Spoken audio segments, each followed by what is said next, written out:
Howdy, folks, and welcome to episode, good lord, episode 213.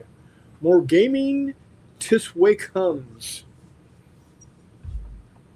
Yeah, I meant to write it that way. Certainly I did. Uh, yes. We got more gaming coming up, at least for me, the next 2 weekends. So we're going to discuss that. We're also going to see what else is going on around the horn. I'm almost back up to 100% on the setup here. I am on a desk. Um, I've got some lights over here. I've got my camera going. This time it's directly above my computer display. The problem is the power cable for the computer display is still in Illinois. What are you going to do? What are you going to do? Anywho, welcome everybody. Glad y'all could make it. Speaking of everybody, Chris Long says, "Heyo, I shall return." Please do.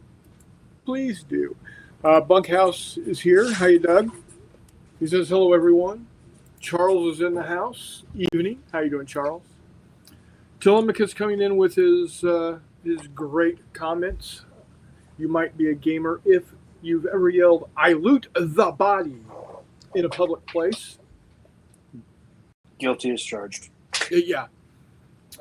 Charles says he had a problem when he yelled out, "Take their heads." And Telemachus says, so did Alice. We had an overnight D&D game at a Waffle House one time. Oh, boy. I will say the atmosphere was just as entertaining as the game. Oh, I'm sure. Because Waffle House, let's be honest, is the Earth version of Mos Eisley. Yes. You'll never find a more wretched hive of scum and villainy. Well, especially in a college town Waffle House. Oh, yeah. Well, there you go. No, Charles, all of my stuff is not yet out of Illinois. We've got, I've got one trip back this weekend, but that's for gaming. And then in 2 weeks, the first weekend of August, we are hoping to have everything wrapped up. Because apparently a 26-foot U-Haul is not big enough to carry all of our stuff. So we're going to have to get a 20-foot U-Haul to finish it off.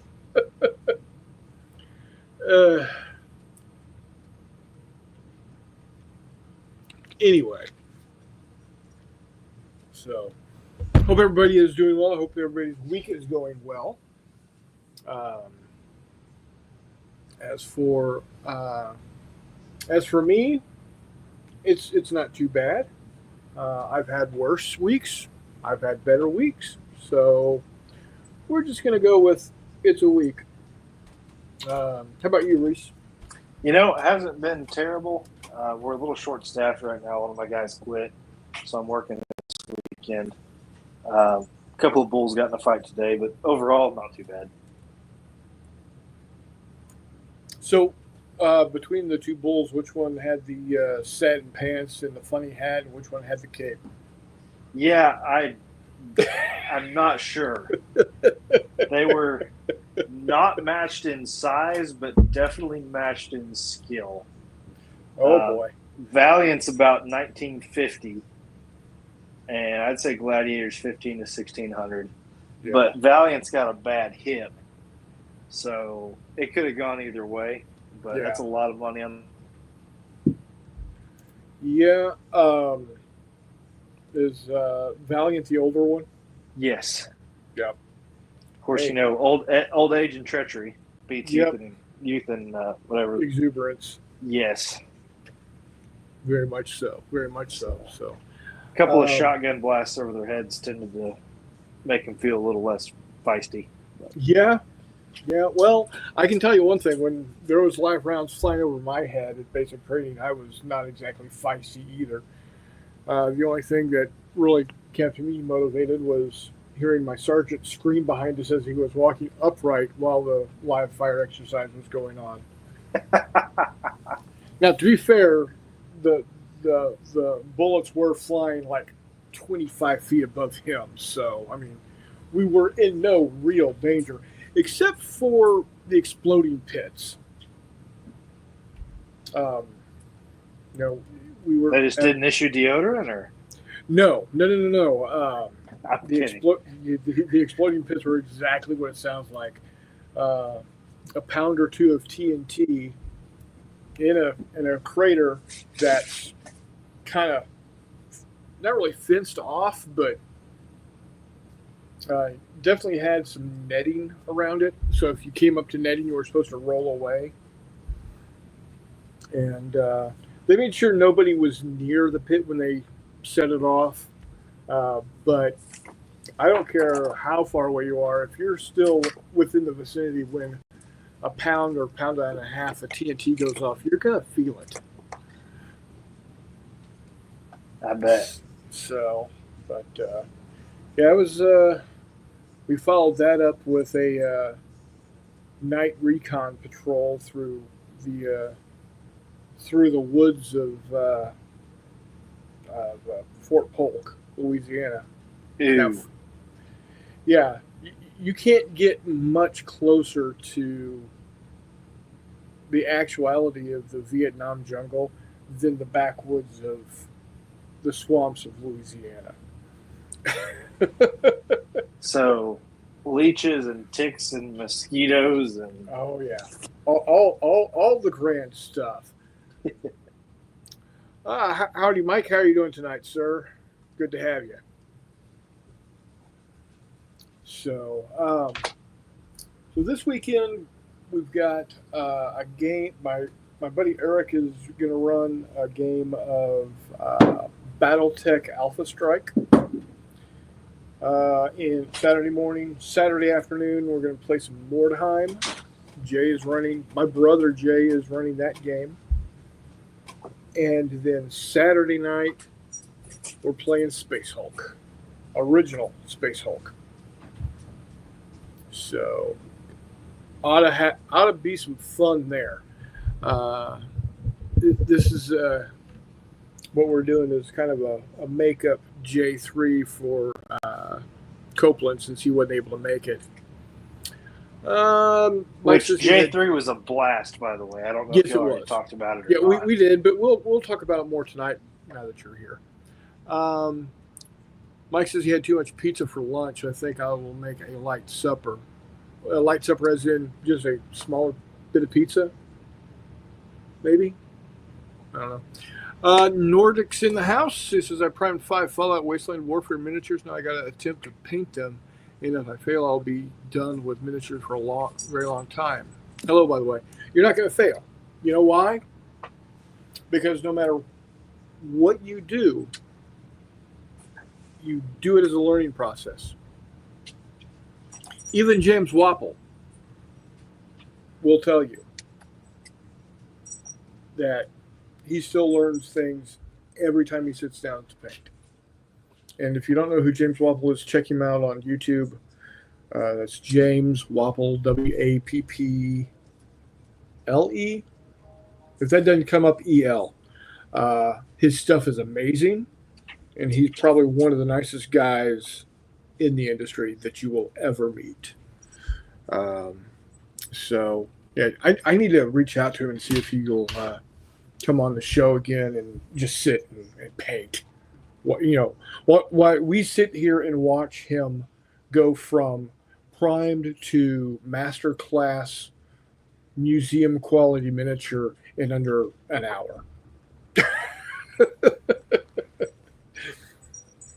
Because he's that damn good. So someone reminded me to reach out to Mr. Wapple here in the not too distant future so we can see if we can't get him to come aboard again. Oh, excuse me. So yeah, I got this weekend wrapped up with gaming over in Illinois with my brother and nephew, buddy Eric in Copeland. And then the following weekend, we've got Battles and Brews in the backyard. Um, we're having Battles and Brews hosted at Wiley HQ this year, and weather permitting, we're going to do some outdoor gaming. So don't worry, guys. He's just setting up the torture chamber. Sorry. That's okay. I'm not used to having to carry y'all around, just the door. Yep. No, I get it. No, that's fine. Couple of games we're definitely going to be having there is I'm going to be because it's the only thing I can get my hands on right now, gaming wise, is if Jay Wiley still needs some games to be run, I'm going to do my Starfighters Battlestar Galactica game. I've got, if I remember correctly,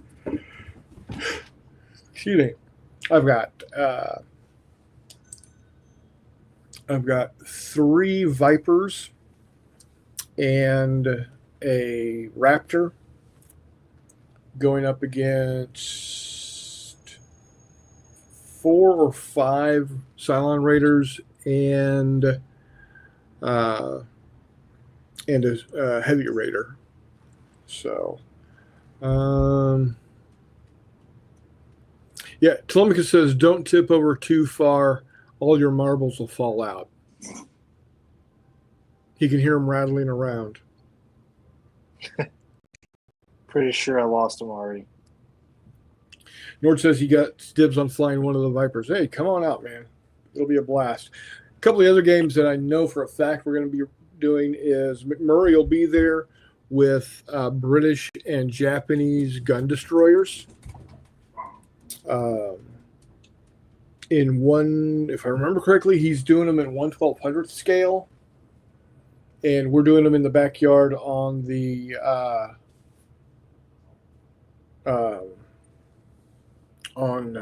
his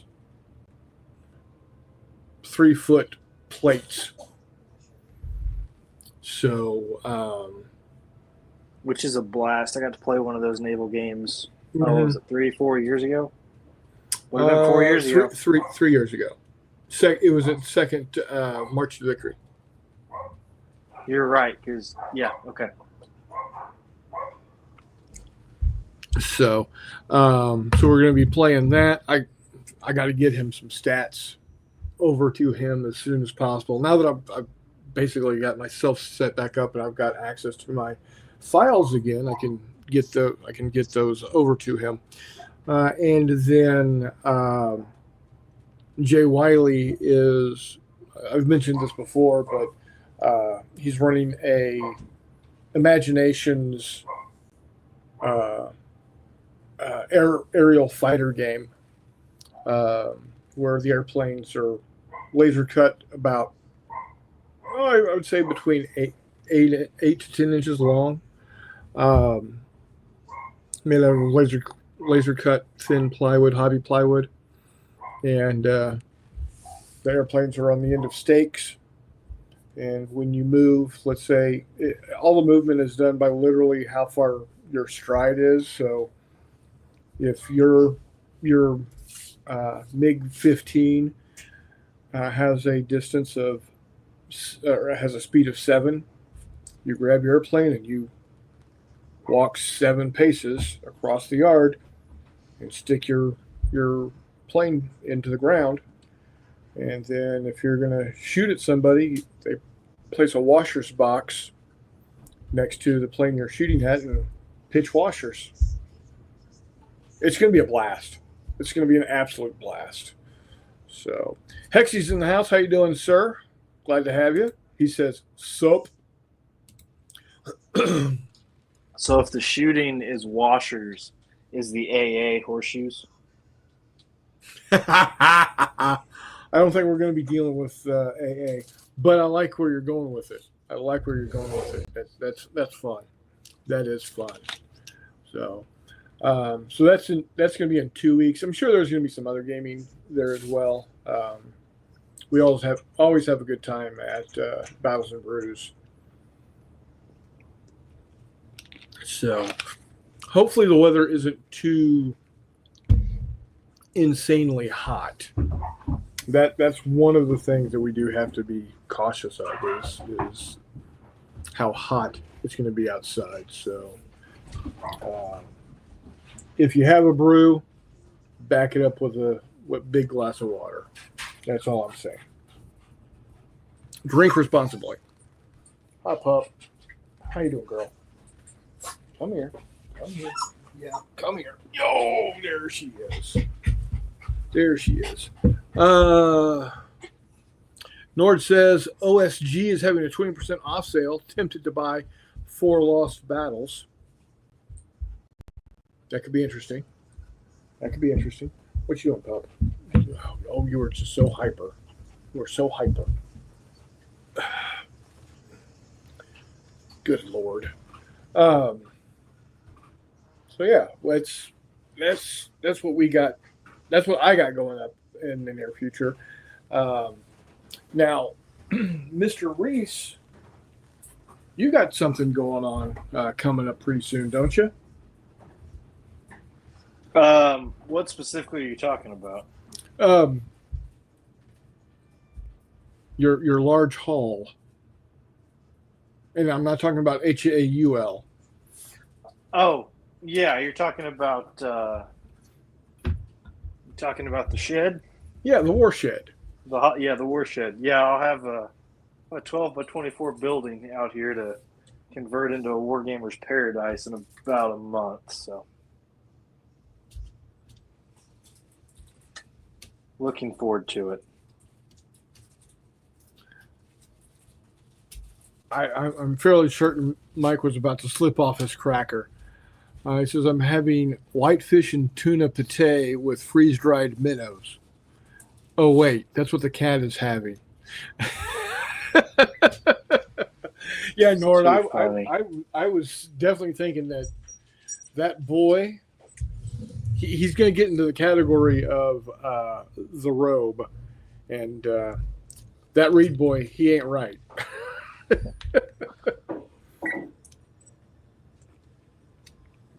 No. But yeah, I'm excited for you on that. It sounds like it's going to be a lot of fun. Well, we got to talking, and when you have an occupation such as mine, and while my job is incredibly stable, working cowboys do tend to move a lot. Yeah. And the thought was, if we ever do have to move again, and we will, I am not tearing down my hobby space one more time. So I am building my hobby space where I can put it on a trailer and hook it up to a semi-truck and take it with me. And there you go. There you go. Yeah, and make everything in there, lockable doors and cabinets and whatnot. And anything that's breakable, you sit down on the floor and off for the races. The gaming table will be on 4 winches and be able to be let down from the ceiling, and the legs will unfold. How are you going to get 4 that are all the same height? Money talks. Oh, wait, you're talking about crank winch. Never mind. Probably electric, but yeah. No, I think Jeff's got the electric winches. He gets them from Japan. Whatever flips his goat. Oh, man. Nord says, Reese, I'll set up a series of quad 50 cal auto defense system to protect the hobby shack. There you go, man. There you go. That would be preferable. That would be nice. Yep. So I think out here we don't have any worries of that, though. Hick says, hey, leave my girls out of this. Oh, we've jumped the shark early tonight. We're only 20 minutes in. What do you mean early? Hey. But, yeah, as for my hobbying area, I've got a little L-shaped desk. Shouldn't say little. It's probably about 4 feet by 4 feet, and then I've got a little cube right here that I've got my Mars 3 and my cleaning station on. And right here is my Neptune, which will be able to. I've got it set to where it'll be able to go back and forth um, to print. So I'll be able to get back up and printing here pretty quickly. So, If anybody has any suggestions about foldable and storable hobby paraphernalia, let me know, because I am designing this on a sheet of graph paper as we speak. So, all right, well there you go. What are you going to do for storage, cabinet wise? What are your thoughts? haven't gotten there yet. I'm still going to rely on 3-drawer organizers full of sprues for my main, for my unbuilt stuff. My built minis are going to be in tackle boxes in plastic totes in the loft, because I'm going to have a 4-foot loft deck above one end. Okay, there you go. Terrain probably the same way. I'm not sure. You got to get creative. Yeah. I'd also like to put my electric guitars out there too, but I don't know if that'll make the cut or not. Well, the thing with your electric guitars, especially if they're wood, you want to make sure that it's climatically controlled. I will have a dehumidifier closet. There you go. I'm not worried. There you go. That's most guys have a humidor for cigars. You'll have a humidor for guitars and powder. Other items. I'll also have a window unit out there, of course. So good. Yeah, and the great thing is that size. You can host a you could host a Reese 3. I might. And everybody just comes down with an airbed. Yeah, the only problem is I don't have enough room to put enough air mattresses down. Not with that attitude. I think I'd get 2 air mattresses in the living room, but that's about it. I'm talking about out in the shed.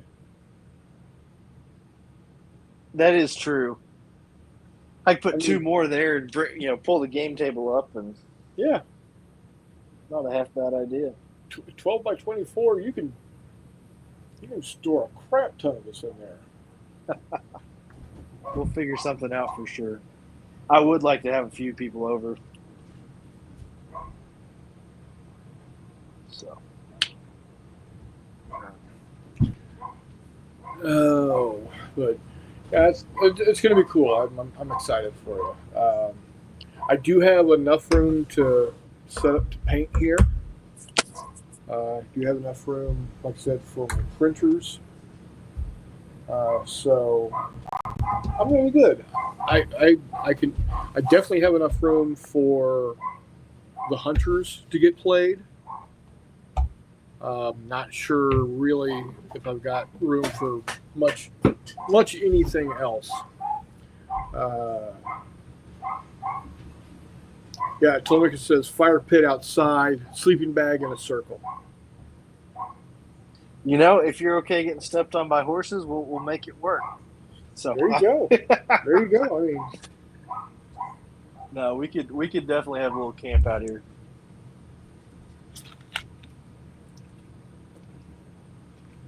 Honestly, if I talk to the boss, we could probably have a camp out somewhere away from civilization for a little bit too.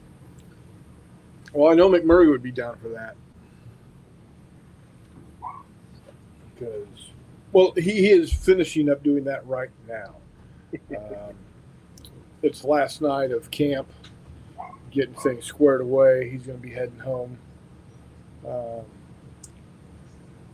to get back to work, and then he's like I said, he will be out for battles and brews in the backyard. And we lost him.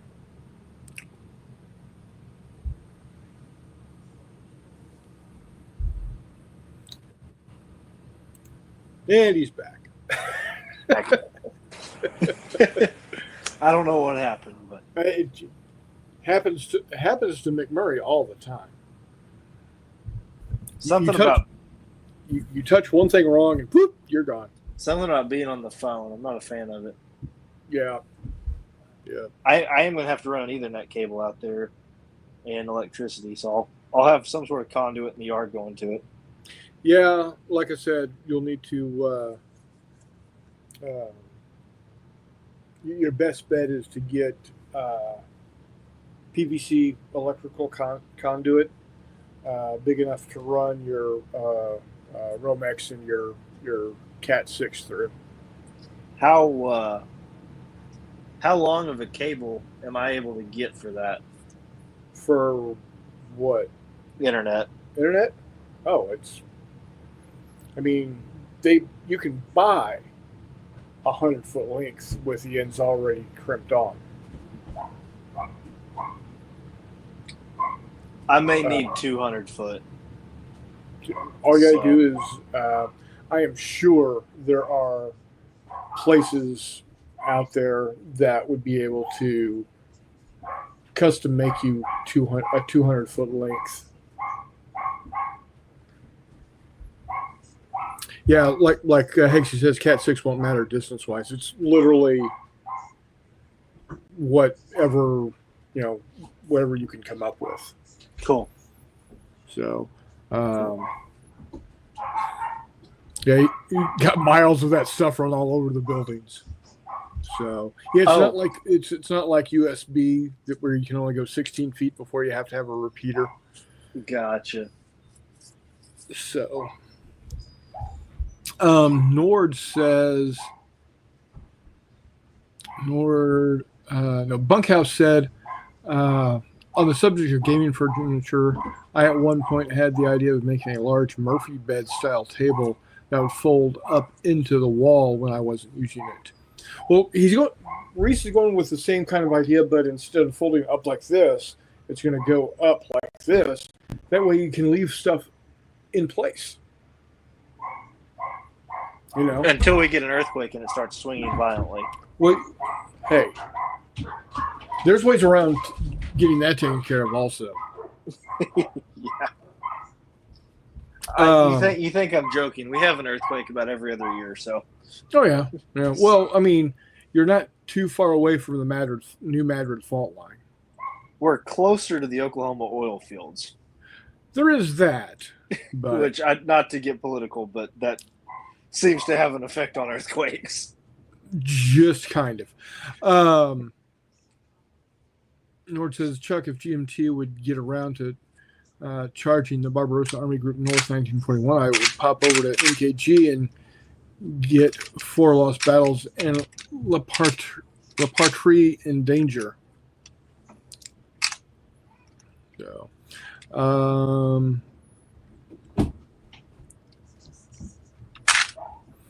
Hexy makes a good point. What are you going to do about hurricanes and tornadoes? Tornadoes, I'm not sure. Got to figure out a way to anchor it somehow. Yeah. But I'll figure it out. Telemachus is using the reimagined Battlestar Galactica terminology, fracking faults.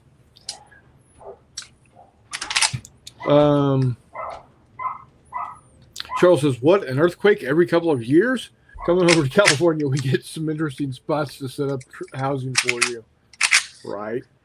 And then Meandering Mike, the cat wasn't willing to share, so I had to settle for barbecue bacon meatloaf with roasted broccoli. Hey, his loss, man. His loss.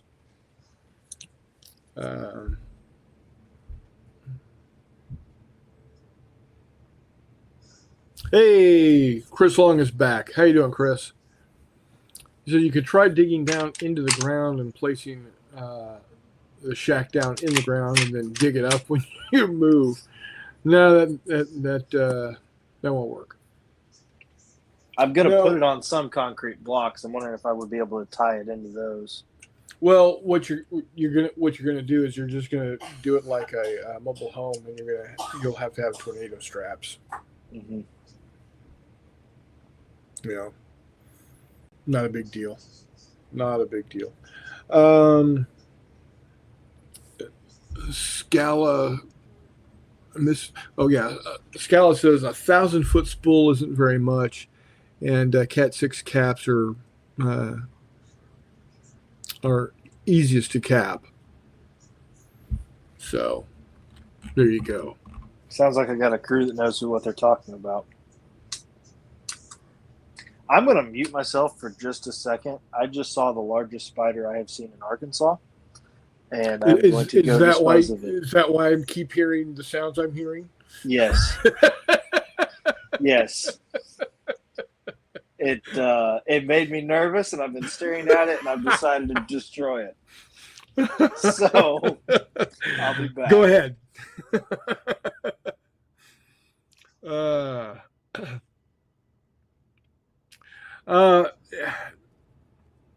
It depends on the level of tornado, Nord. But yeah, mobile homes are properly secured with tornado straps. So, yeah, those were Nerf projectiles, Telemachus. Yeah, I'm fairly certain that's what. Sorry, y'all.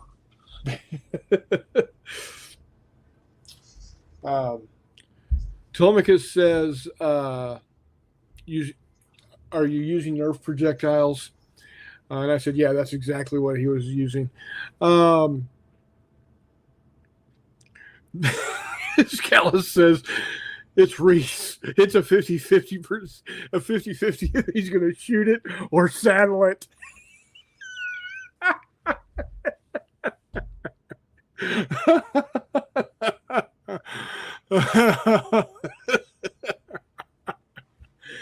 Oh my Lord. Oh gosh. Oh,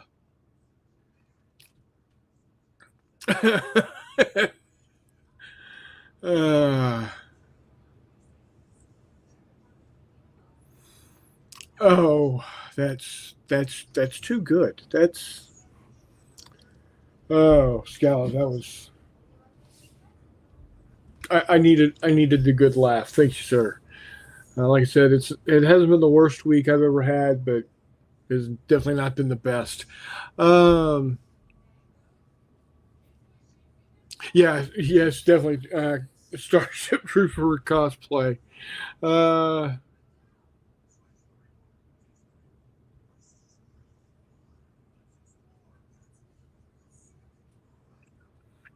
Dig a hole 20 feet deep with a ramp and build it all on a movable trailer, cement floor, roof walls, and dirt. Well, I mean, then yeah, you got a place that you could actually go hide during a tornado. At that point in time, you've got a storm shelter.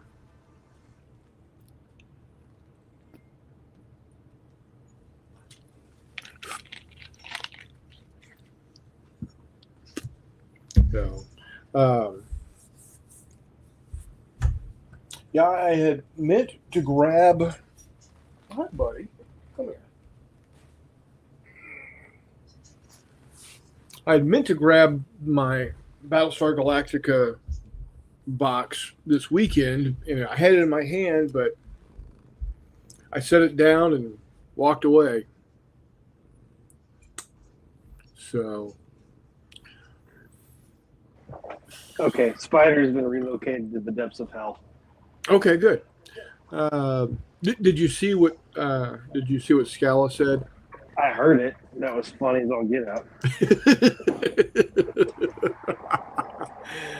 Yeah, Bunkhouse. We have a Clark sighting.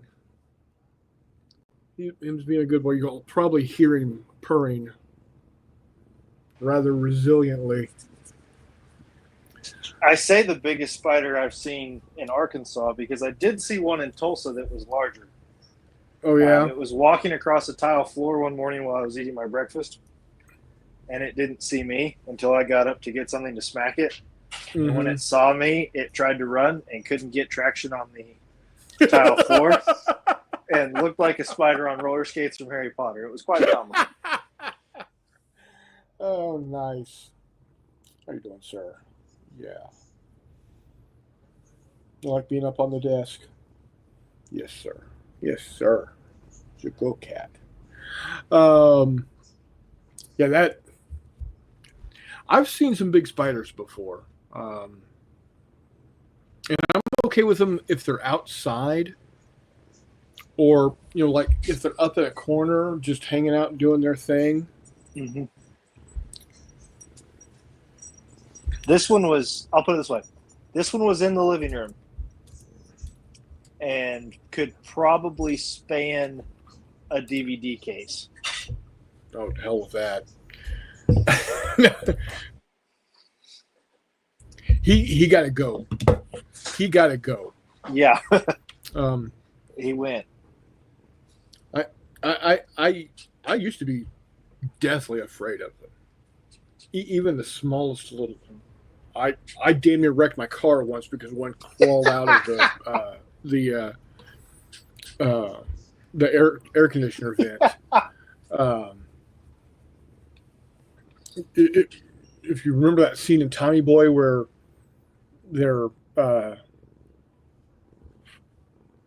they get caught speeding and they are getting chased. Dude, get off the keyboard.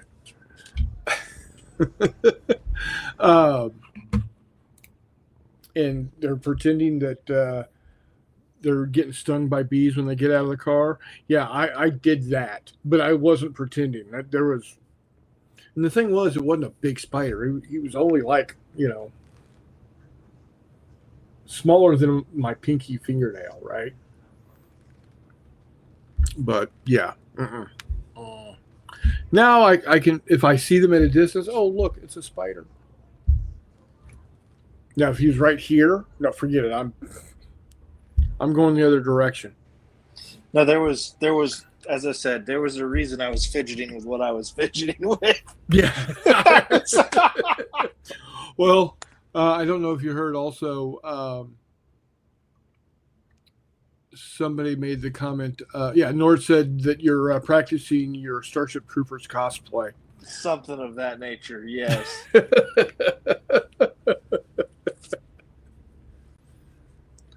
It's an ugly world. It's a bug world. Speaking of bugs, we had bugs in the wire at J3. Yeah, we did. Literally. It was a fun game. Yep. Hold on one quick second. Anything with more than 4 legs or less than 2, nuke it from orbit. It's the only way to be sure.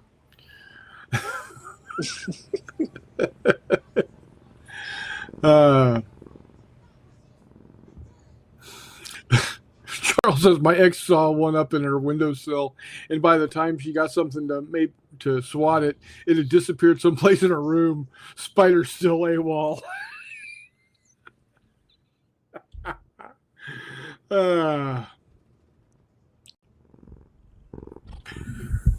I can believe it, Mike. As a kid, woke up with a spider in my bed and leaped 6 feet across the room from lying down position. Are you giving the microphone headbutts? You silly beast.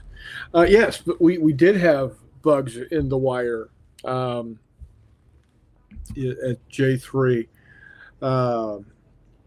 We had some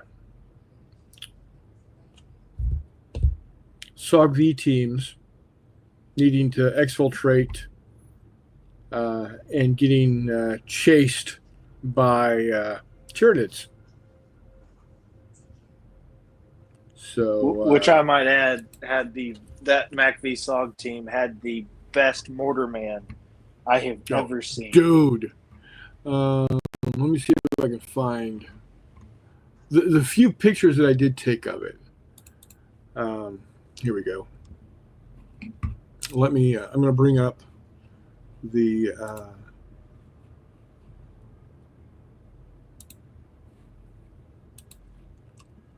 I'm going to bring up the. Okay, so this is the table that you set up.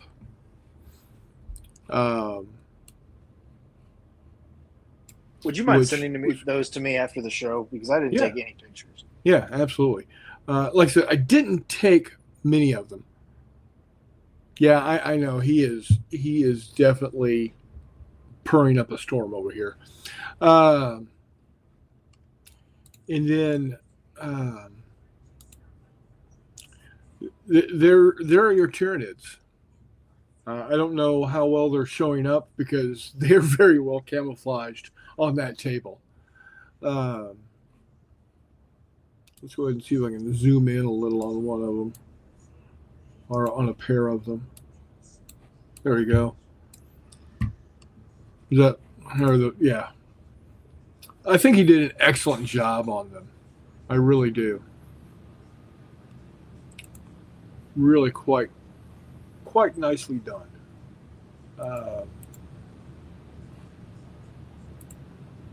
And then here's your Sogv guys setting up.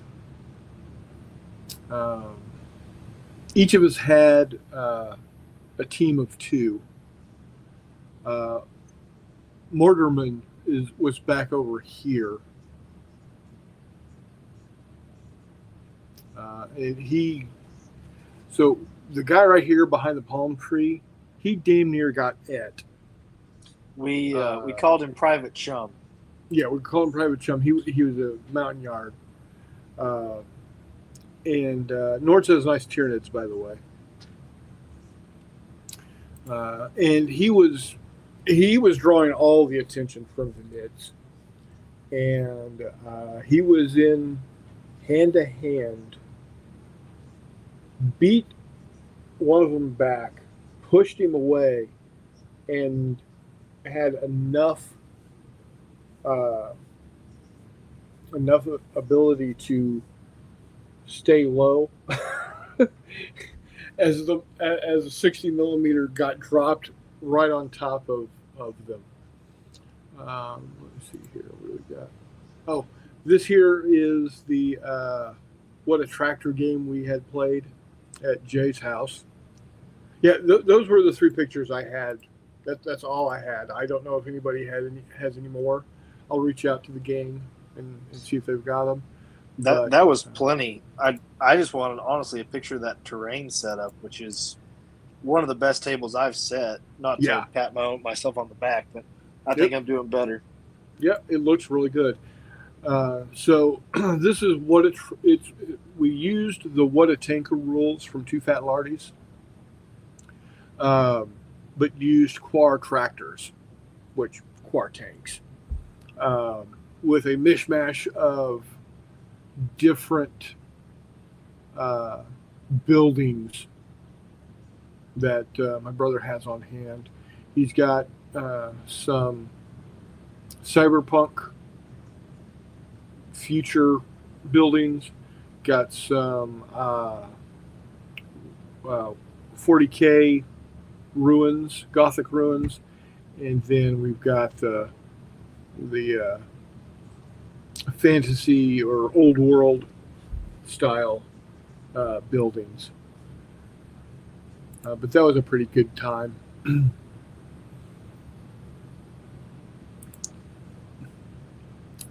I really like the look of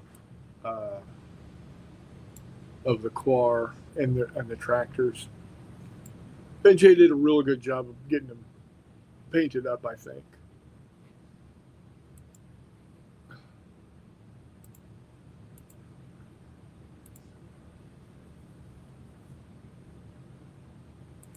That was a fun game. Yeah. I stunk at it like I usually do, but it was a fun game. That's okay. Then we played a game of Hero Quest. That was a blast. It's always a good time to play Hero Quest. We got some 3D printed doors because we didn't have enough of the old style cardboard cutouts. Oh, hey, there we are. I sent that to Donna. And then we played Wizard Kings. This is like Stratego on steroids. So nobody knows what everybody's forces are. So when you go attack, you might be attacking, the baggage train, or you could be attacking the high wizard of, being supported by a bunch of brutes. Again, a lot of fun. And that I is had a the blast crew. with Wizard Kings. Yeah. And that is the crew. So it was a good crowd this year. It'd been a while since we've had that many people. Let's see. Oh, yeah. And then Saturday night we played Hadley's Hope. This is a scenario just before the movie Aliens happens, where the colonists have to obtain some data files and some gene sequencing samples, and then get Newt and Timmy off the board before getting et by aliens. And it was not easy. Let's just put it that way. But we had a lot of fun with it. It was a good time was had by all.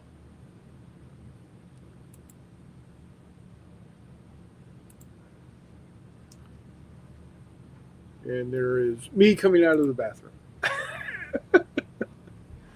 So,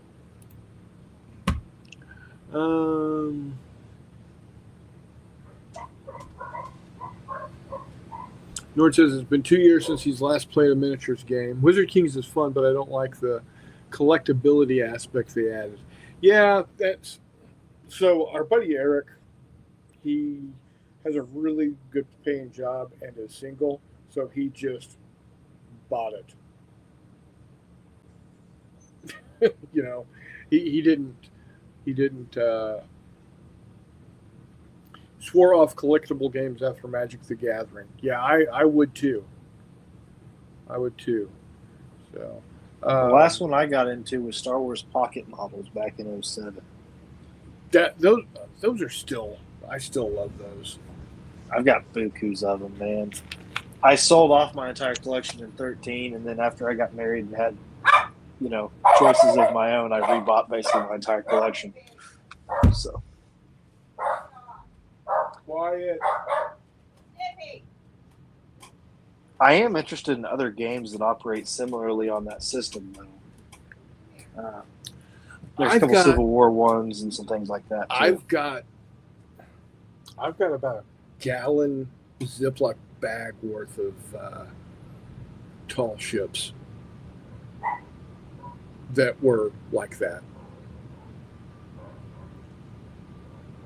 Oh yeah, the pocket model thing. Yeah. Sorry, I was back to Wizard Kings and the blocks and the. Oh yeah.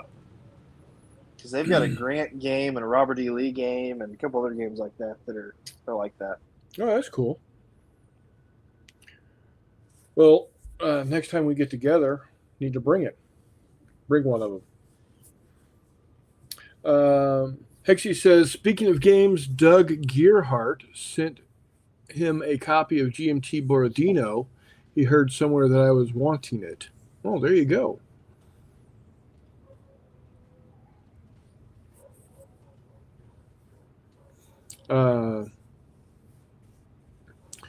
Nordic says he swore off Magic the Gathering when they started banning cards, claiming they were offensive.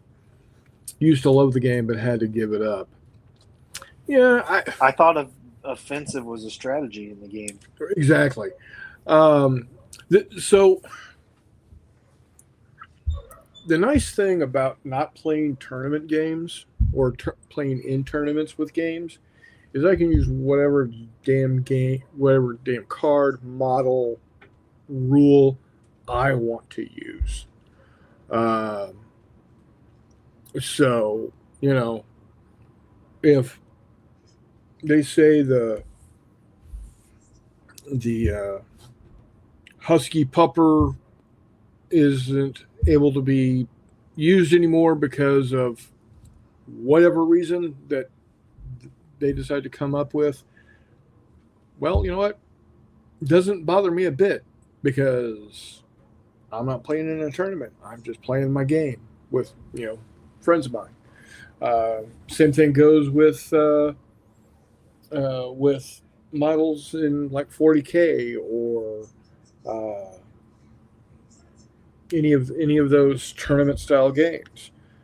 I can, if I want to put it together an army that is 100% veteran Terminators,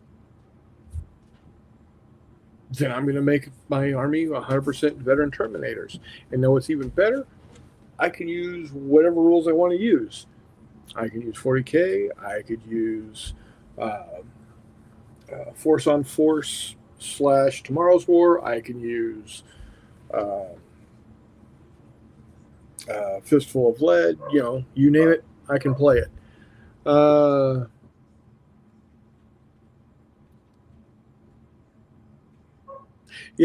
Bunkhouse has got it right. That's why I'm writing my own war game rules anymore, so that I'm not interested in buying into $300 worth of books every couple of years.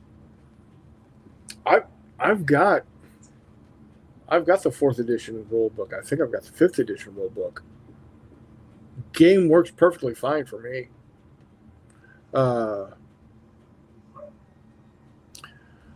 Nord says I should say I quit all Wizards of the Coast games a few years back when the idiot second in charge of the company said white guys had to leave their games. So I did. It won't be back. Fair enough. I mean, it's a decision that you're allowed to make. I'm not going to say you're wrong. If you don't want to support that ideology, that's more than, again, I'm not going to yuck your yum. I'm not going to tell you you're wrong for doing what you're doing.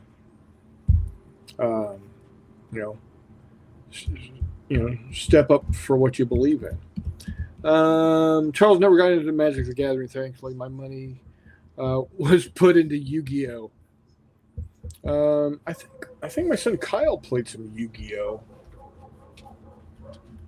He might have done Pokemon also. I can't remember.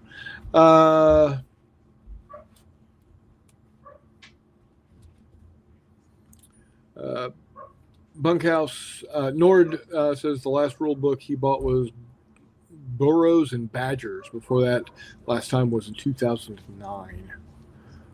Making a point not to support companies that apparently don't want me around. It was stupid of them to say that, but that is okay because my money is better spent elsewhere. Fair enough. I've a long time ago I decided never to. I don't want to say never because never is a long time. I decided not to continue to purchase from big companies directly.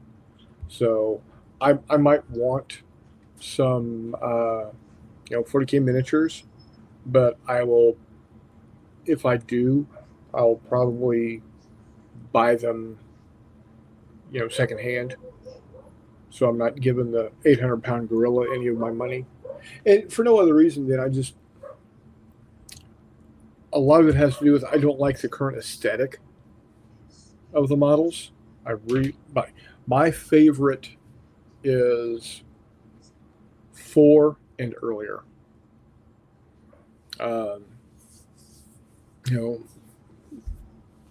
It's said many times by many people, old hammer is the best hammer, and the best way to describe old hammer is the version of Warhammer you started playing in, or the 40K that you started playing in. So, obviously, to me, Old Hammer is Rogue Trader days. But I did get back into it in 4th edition, so I guess, I've got 2 tiers. I've got Old Hammer and I got Mid Hammer. Can you imagine if folks treated cookbooks the way they treat game books? I can't eat cake anymore because there's a new edition of the cookbook. Yeah. Better Homes and Gardens would make a killing if that was the case. Yeah.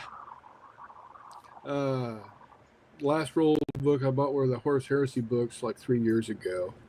Aside from the Fistful of Lead rules, I don't buy rule books anymore unless they are on sale. And then they are strictly a reference material for ideas. I'm like that with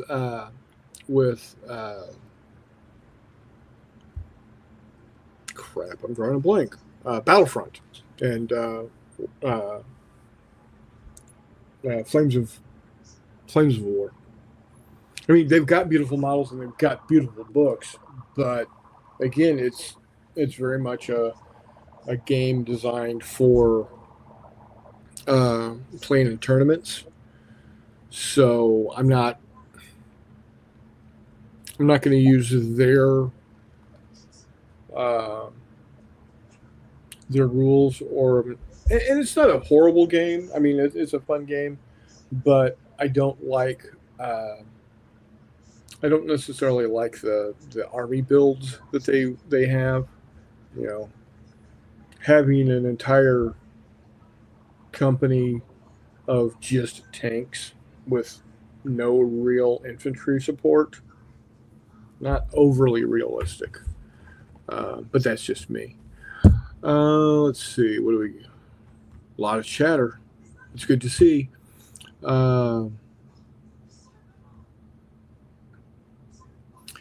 says, I don't think I've ever purchased directly from any of the big companies, save from Warlord Games. He says, I was so hyped for the return of the Bretonnians, but when the GW extortion price and lack of stock showed up, I said, nah. Yeah, I mean, it is a bit much. I mean, I was at the Game Cafe here in Independence yesterday, picking up presents for Jay and Joey for their collective birthdays, and took a look at their Games Workshop section, and it's like 10 models, 10 space. I think it was 10 Space Marines, or was it 5 Space Marines? If it was 5 Space Marines, it's even worse than I thought. But it was the standard size box of miniatures for like $65. It's like, yeah, that's why I waited on getting gargoyles, because it was $60 for 10 gargoyles. Yeah, that's, oh man. I mean, and then your captain model, first off, it's not even plastic, it's that stupid bendy resin that they've got. It's like $35 for a single model. It's ridiculous. I'm going to spend $35 on a model. It's going to be a tank, and it's going to be massive. Exactly. Charles says I've only bought pool books that I saw whatever figures I want with them. That's kind of why I stayed out of miniatures until I found out about Wiley Games' Fistful of Lead. There you go. See, and people, I hit up Reddit pretty frequently, and I always see, oh, I'm looking for a game, blah blah blah, whatever. It's like, dude, head on over to Fistful or Game Wiley-Games.com. You will be able to find, even with core rules, you can play whatever you want, however you want, whenever you want with these rules. Everybody else is, giving all these other options. And it's like, well, if you want to do this, use this rule. Or you want to do that, use those rules. Like, stop. With the right imagination, you can literally play whatever you want with Fistful of Vlad Core. You just can.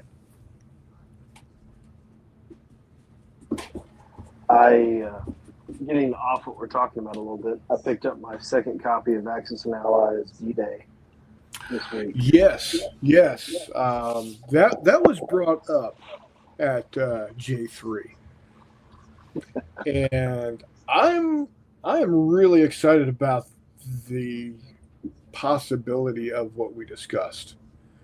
And I'm not being overly dramatic or cryptic. What Reese is thinking about you doing. can go ahead and talk about whatever you need. We discussed it about it with the entire crew there, doing a double blind Axis and Allies game. Not necessarily an Axis and Allies game, but something to that effect. Doing a double blind, almost like a Kriegspiel, where the Axis player or players are in one room, the Allied players are in another room. They can't see each other, and then in the middle room, you've got the GM/GMs having everything laid out, and neither of the sides can go look at that either. So that's got some potential that I'm honestly pretty excited about. My one thing is I don't know if I can. Well, I may be able to have 3 boards. We'll see. I'm not sure about having 3 boards, but I think doing it with 2 would be okay. We'll see. What needs to happen is I need to get off my dead ass and buy a copy, and then we can have 3 boards. There you go. It can be had for $30, $30 to $40 in the right places. It's not in print anymore. Yeah. But it's a fantastic game. Let me see here. Axis and Allies D-Day. Noble Knights got it for $35. I'm not telling you to do it, but if you want to do it. I'm not saying. I'm just saying. And I will, if you do it, I will supply the nicely painted aircraft on flight stands to take the place of the horrible bendy plastic aircraft that come in the box. Yeah. Now you can't take those home, but I'll bring them. Right. Let's see. Condition fair to excellent. Price $35. Rules are a photocopy. You know what? Don't care. Does it have all the charts? That's what the important part is. Exactly. I'll have to consider that. Rules are a photocopy. I don't care. And I know that's being very unboard war gamer. You know what my original game of Axis and Allies looks like? It's not even in the original box. The board is kind of warped. I think I still have the trays, the styrofoam trays that all the game pieces came in. All of the nation boards are definitely warped.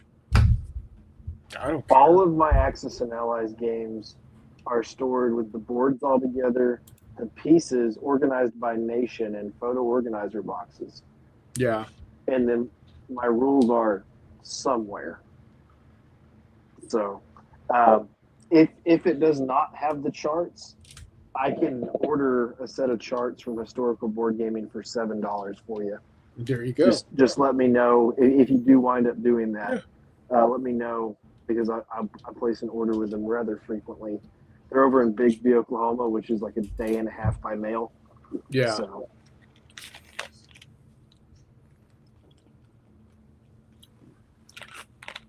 Nord says Flames of War is a great game to play with non-tournament minded people. Some of the best times I've ever had miniature gaming were playing casual Flames of War. Absolutely. Like I said, second edition was a really good set. That's the version that I started with second edition. I did then go into third. I got the freebie rule book because I had bought second. I mean, and that was a master stroke in my mind to get people to be on board with changing rules versions is getting the free miniature book if you had the if you had the original second edition big book and you took it into your FLGS and showed it to them, they had a sticker that they would put on the inside of the cover and hand you the mini rule book for free. And the little sticker was there to keep you from giving it to your buddy and them going and getting the free book. So, but that's man, pretty nifty. That was smart. That, you know, if you're looking to get people to upgrade, boom, done. And you know, because really the only thing in the hardback books that they offered compared to the mini books was the history, you know, and you already had history in the previous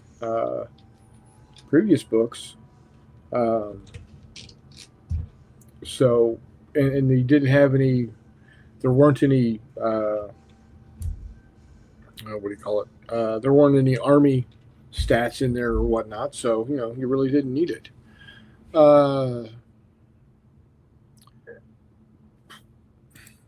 I agree, Chris. He says I think lack of stock is to build fear of missing out. It happens too often not to be on purpose.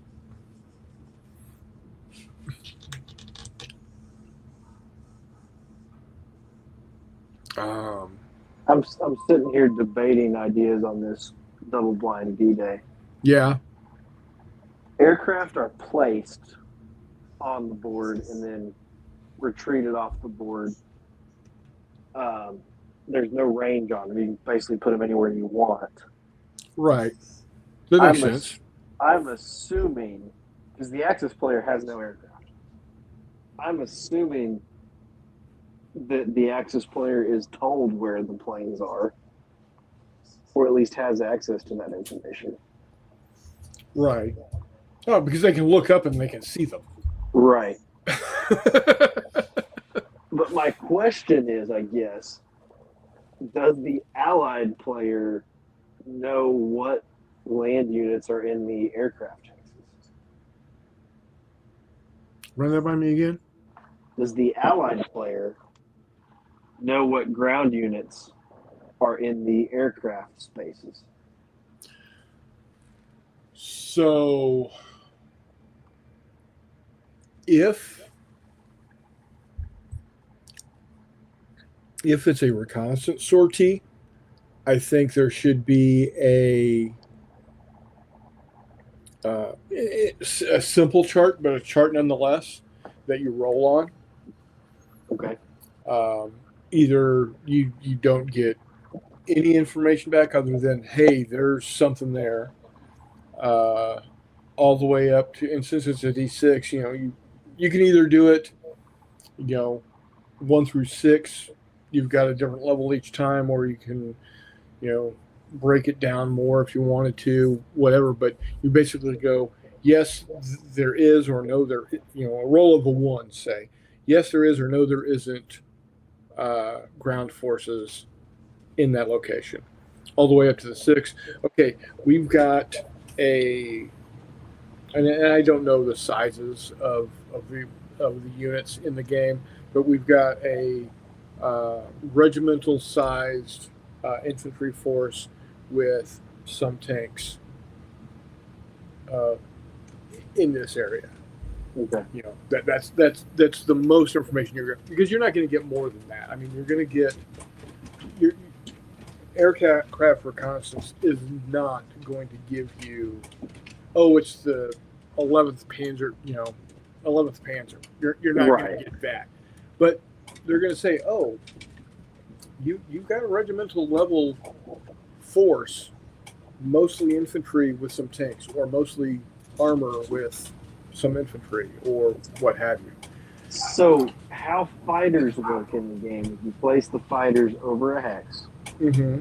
if anything, or a space, they're not hexes. Right, I know what you mean. If anything moves in or out of that space that turn, they get an attack. Okay. So I'm wondering if the allied player gets reports on what the aircraft attacked,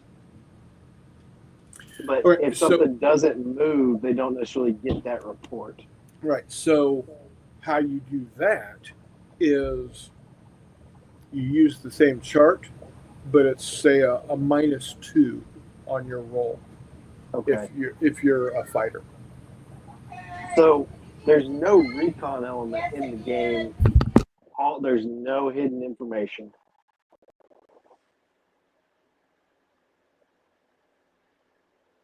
So I'm curious to know if I need to add a recon element or not. And because there's no hidden information, things like bomber strikes, where you put the bomber on the board and select one unit to attack, I'm not sure how well they'll carry over, but we'll figure it out.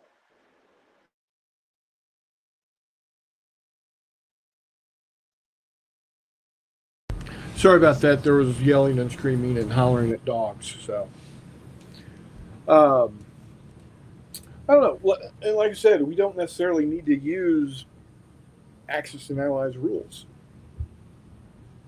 We could just use the boards and come up with something of our own. But the rules are there, and the rules are simple. Yeah, but I mean, we can glom on stuff of our own. For sure. And I like what your brother said the other day about change one thing maybe two at maximum. Right. So in this situation, what we're talking about is adding adding the reconnaissance. Correct. So And really, I'm wondering if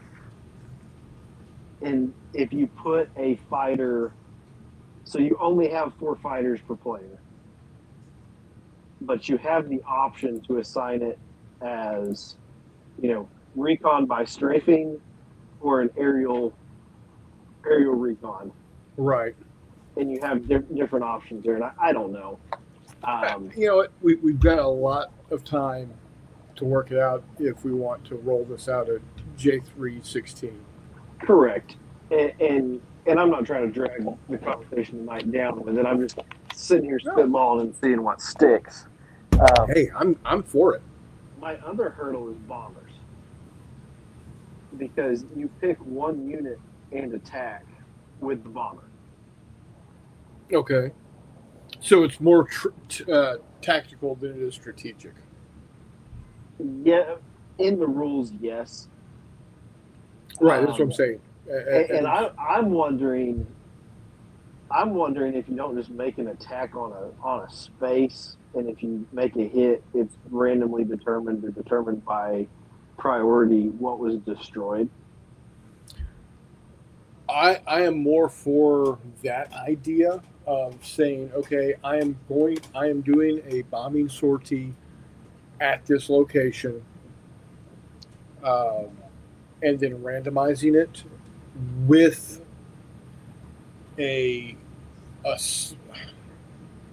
again, and I don't want to make it too difficult, but you kind of make it okay. If it is, and again, I don't know how many of each type of unit you have or what type of units you have. But let's say there's an armored unit and an infantry unit. I don't know what other type of ground forces there are. There's only 3 types. There's artillery, which doubles as AA. Okay. There are tanks, and there are infantry. Okay.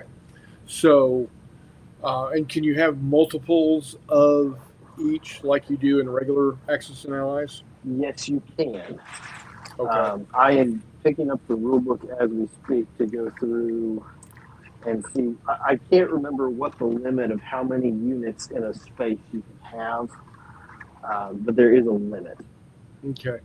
So my thought is, instead of saying, I'm going to bomb that tank, what you say is, I'm going to do a bombing sortie into that area.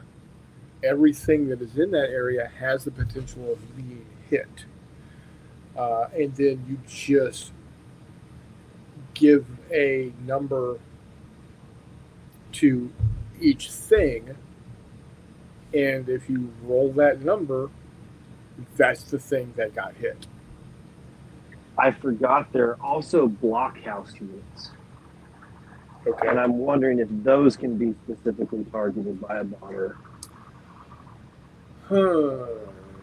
Because Is it's there fortifications. is there naval bombardment? Yes, and the naval bombardment is specifically targeting only blockhouses. Okay. But I can see bombers being used to back up Yeah. blockhouses, or back Yeah. up naval bombardment. So what I could see happening is one of two things. You either do it completely random, where you've got a blockhouse and 3 tanks and 2 infantry, and you go 1, 2, 3, 4, 5, 6. You roll the d6, and it comes up with a 4. Hey, look, the number 4 unit is what got attacked. The other thing you could do is prioritize things. What is going to be more targeted? Is it either a blockhouse and then the most, whatever has the most after that, and then after, lower than that? And I think your priority goes blockhouse, tank, artillery, infantry. yeah, And I'm thinking that is susceptibility, not necessarily priority. right. Because I can see a blockhouse, I can see tanks, I might be able to see artillery, I might be able to see a group of infantry. So yeah, if there's a blockhouse, that's going to be your target. If there's multiple tanks, those are you're going to attack those more. But basically, what you do is you fill out. And, okay, this is what you do. I think it's genius. We'll see. We're probably boring the shit out of the viewers here, but I don't care because I love doing this stuff.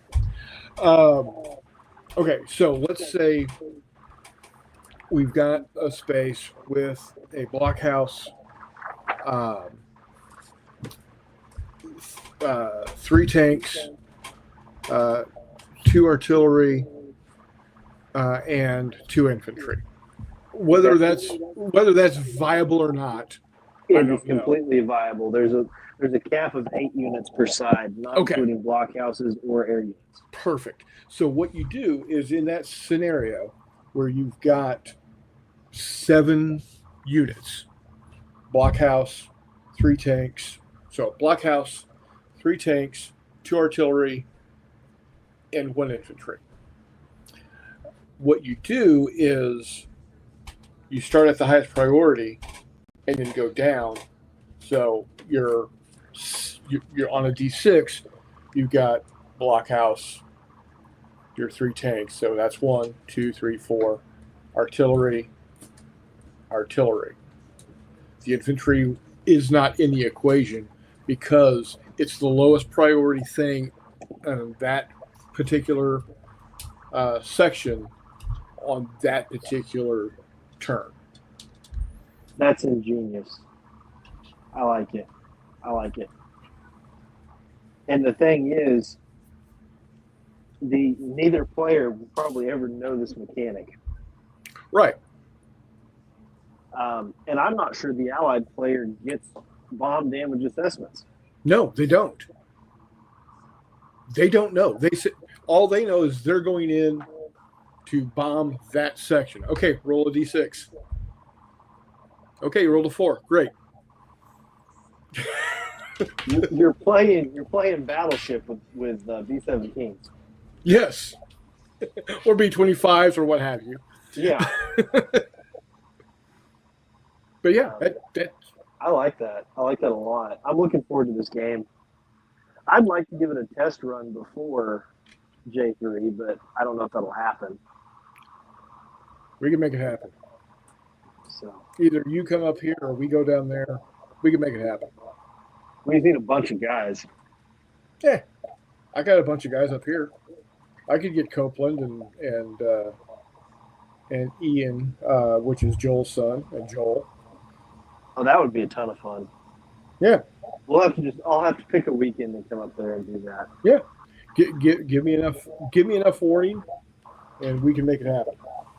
I just need a space as well. Oh, I bet you I could convince Joel to let us play at his house. Okay, sounds good. This would be a ton of fun. Oh yeah. And I'm still going back and forth between using fighters as both recon and strafing. And if I do that, if I increase the number of fighters available, I don't know. We'll see. Okay. The Allied player will be at a disadvantage tremendously compared to normal game. So I'm wondering if you boost that by adding air elements. You do, because the Allies have quite a bit of air advantage. So there are eight fighters and 2 bombers on the Allied side. Okay. Both the Commonwealth and the U.S. have 4 fighters and 1 bomber. Okay. I'm wondering if you double the bombers, give both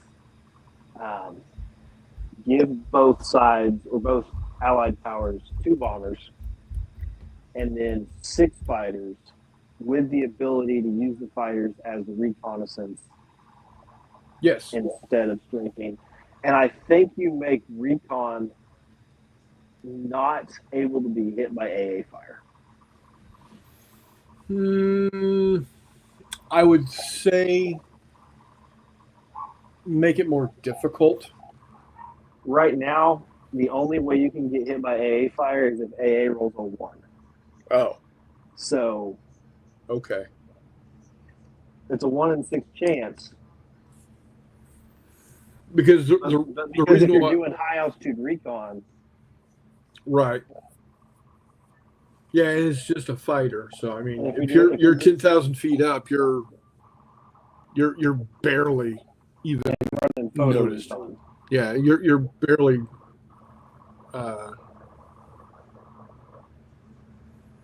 Yeah. So. Yeah, I'm good with that.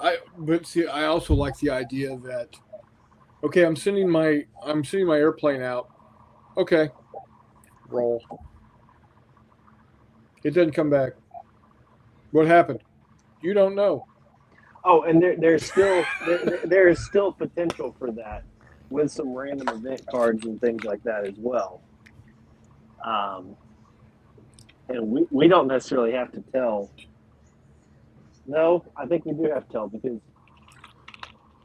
if something moves, you're going to see it with the fighter and get a report on it if you're in the strafing mode. Right. If you're running photo recon, you get a snapshot of that snapshot of that space. Exactly. And I don't know what the advantage of having the snapshot over being able to strafe would be.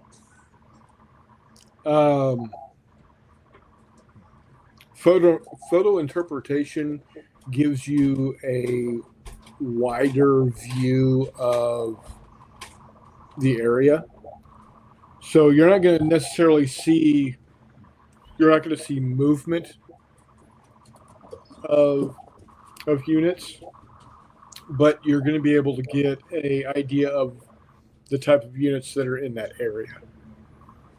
So I'm wondering if we do maybe two spaces revealed by photo from one flyover, if not three.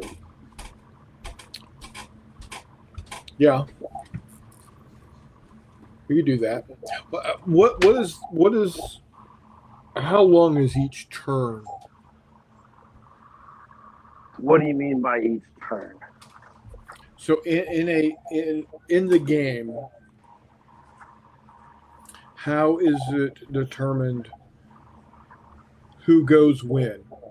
Okay, there is an order to how things go, and I'll run you through it in just a second.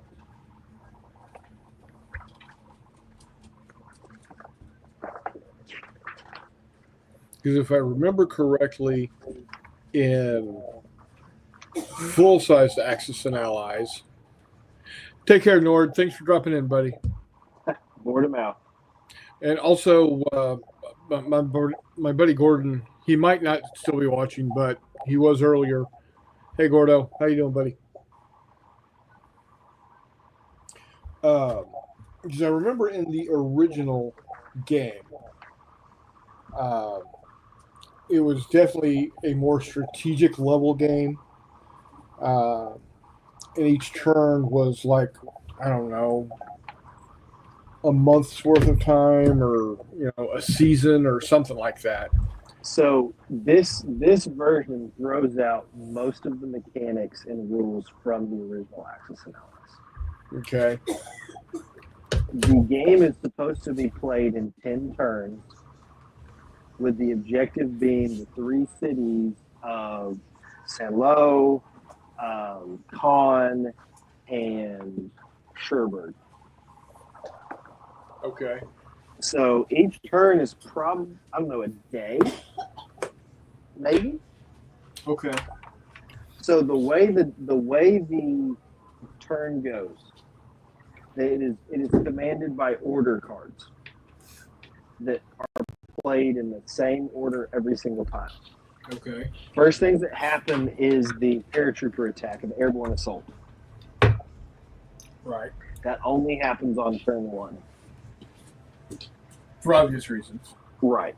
At least I hope it's obvious. Yeah, you can bring in paratrooper reinforcements with a certain card. Okay. I'll put it that way. And I'm not sure if we'll use those cards or not.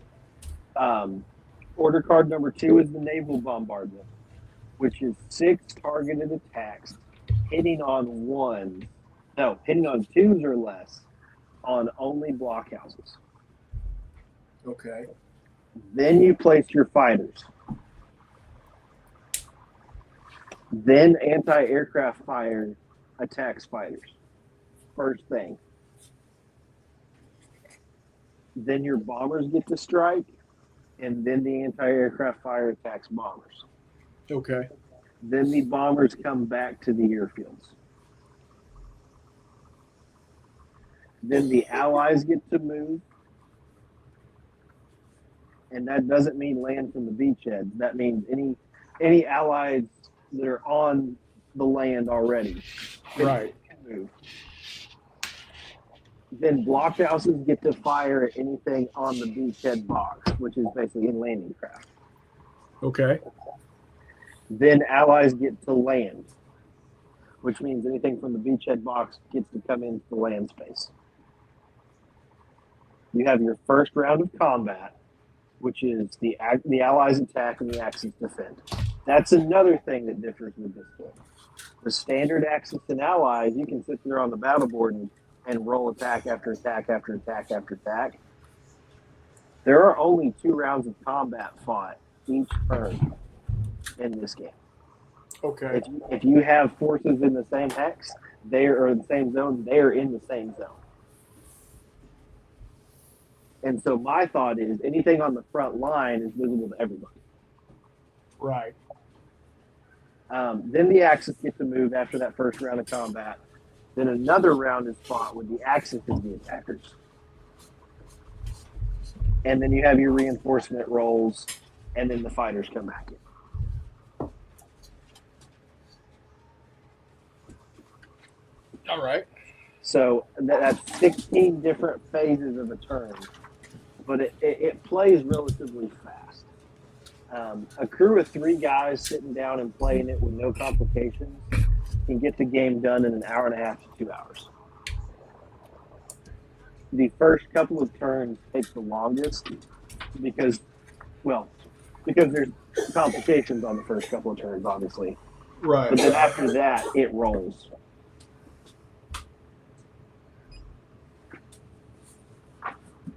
I think we keep the same 10-turn limit. Yes. I agree. Same objectives. I think we keep the reinforcement system the same.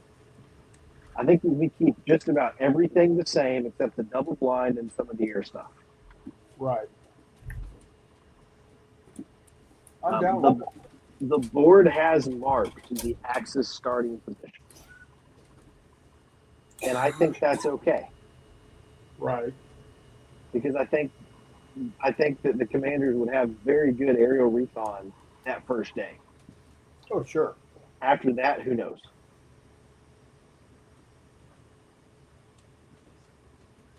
So, just my 2 cents. I'm down with it. I'm excited. Yeah, we'll definitely need to go, discuss more of it,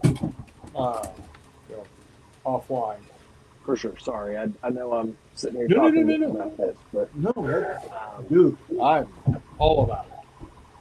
having the flight stands and the nicely painted aircraft is going to make it look good too. Yeah.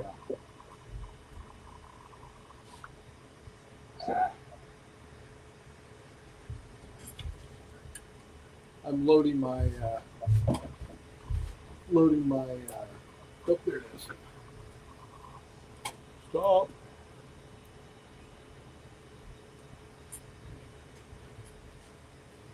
And I think the umpires need to be in a text group chat, Yes, if at all possible. absolutely. Although at J3, that may prove questionable because of lack of signal.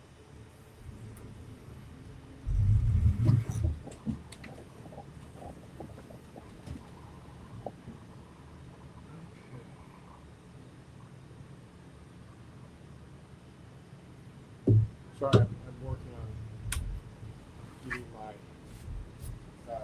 Neptune back up and running here. Oh, you're good.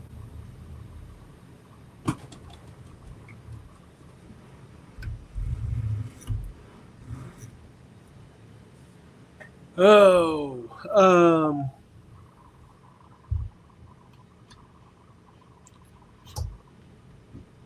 Walkabout Game says when we play it, it takes all weekend. And Buckhouse is enjoying listening to the discussion, so keep on chatting. Okay, cool. So we haven't completely bored them out.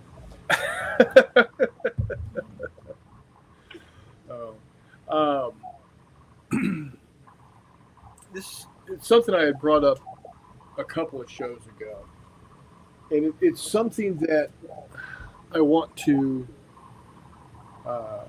definitely consider look into, and that is figuring out if there is a way to do a Cold War version of the Hunters. And I'm not sure if that's really possible. you know. Um, just because the way things are done with modern submarines is I don't want to say drastically different than anti-sub warfare uh, in World War One compared to the Cold War, but it's it's it's fairly different. I mean, for one thing, not only does the sub captain have to worry about surface forces, but they have to worry about other subs. I think what I need to do is I need to bring up the somebody put together a flow chart of how to conduct an encounter to uh, see if I can't figure out a way to put a Cold War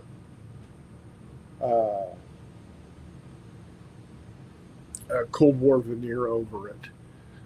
Um, and I think what is going to have to happen is it's going to have to be, you can't just go out and do a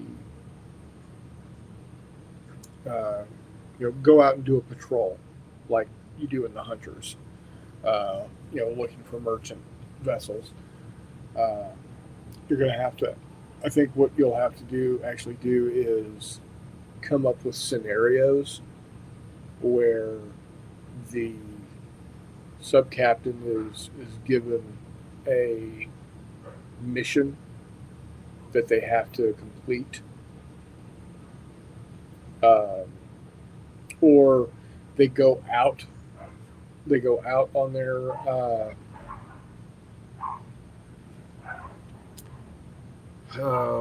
they go out on their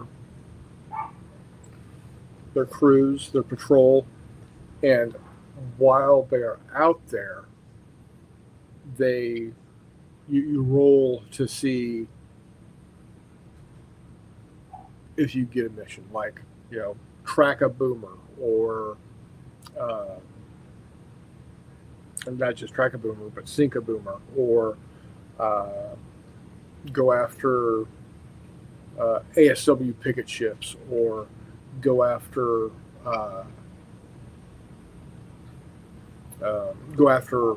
merchant ships. Right now, I'm just getting to the point in Red Storm Rising where they're launching the cruise missiles from the attack subs to hit the air bases. Yeah, spoiler alert, the book's been out for damn near 40 years. Deal with it. So I think that might be the route I have to go, is that instead of you go out and you go box to box to box, and each box is a period of time,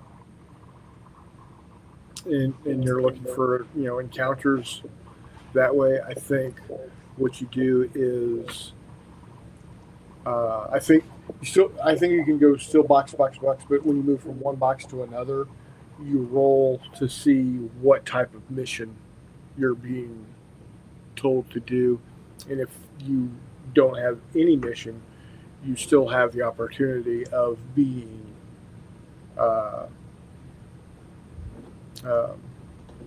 targeted yourself, either by another sub or surface force. But again, I wonder if you leave the box part of it out completely. Yeah. And you draw from a deck of cards instead, like a deck of playing cards, and assign each playing card a mission type or whatnot. Right. And then if you draw a joker, okay, set the joker aside.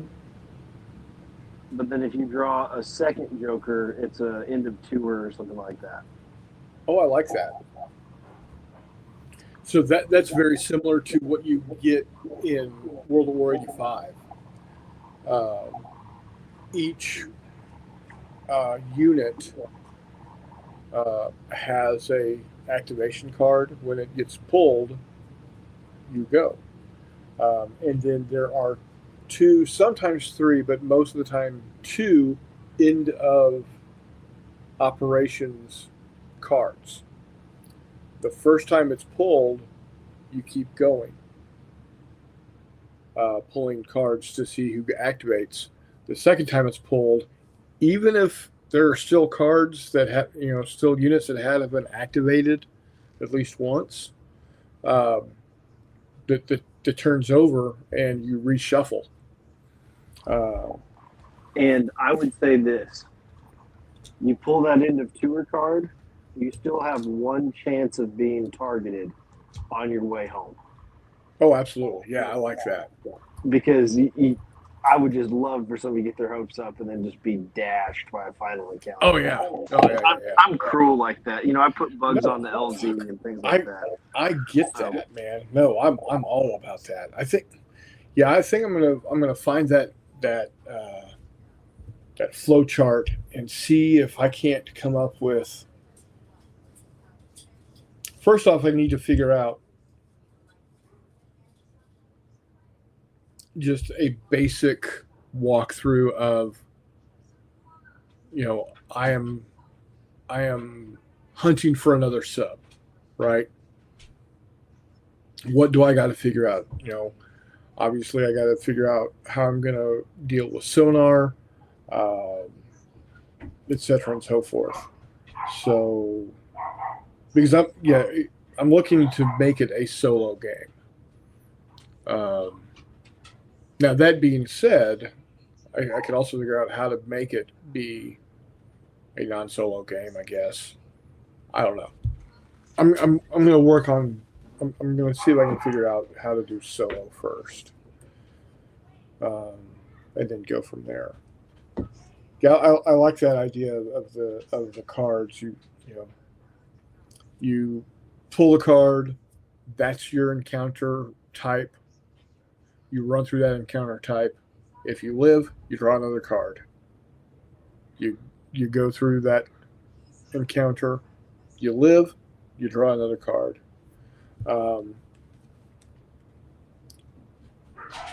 Yeah, I like that. I probably want to limit the number of cards in the deck. Okay. Or have some very simple encounters. Right, exactly. So the same could be used to make a campaign of missions for a fighter squadron. Yeah. Yep. Definitely. So, yeah. We'll talk more about this offline also. Sounds good. I'm sitting here planning out which aircraft to bring for air support for D-Day. Oh, there you go. P-47s. Yes, definitely P-47. And Hawker Hurricanes with the 20 millimeter guns. I'm gonna go Tempests. Well, not Tempests. What were they? Mosquitoes? Oh, Typhoon. Yeah, Typhoons. Typhoons with bombs. Yes. Which I already have painted. For your recons, you got to go.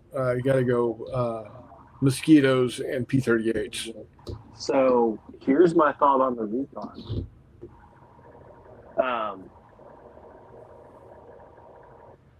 My thought on the recon is you simply leave a fighter squadron back on the airfield. Right. So it does not appear on the German map. And then you place 3 recon markers in consecutive spaces where you want the info on your map. And then the umpires go get it for you. Yeah, I like it. My question is, how many fighters can you devote to recon versus strafing? And I'm going to say it's probably only one.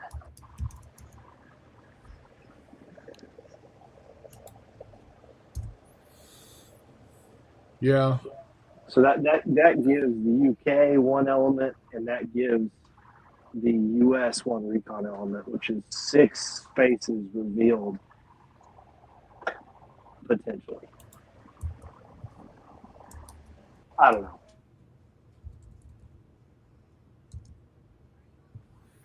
Need to consult Henry.